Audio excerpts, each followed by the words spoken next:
Hey there! In order to be registered at Elangeni TVET College, you must apply online. You will need to have your smartphone or a laptop with a stable internet connection ready. You will then visit www.elangeni.edu.za. Then you will click on online registration.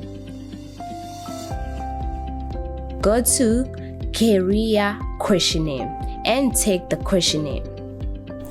After the career questionnaire results, you will then click on Apply to start with your application. The page will show you existing student login and register a new account. Choose Register a new account and create a student profile. Go to a year and a list of campuses will appear. After choosing the preferred campus, a list of courses will appear.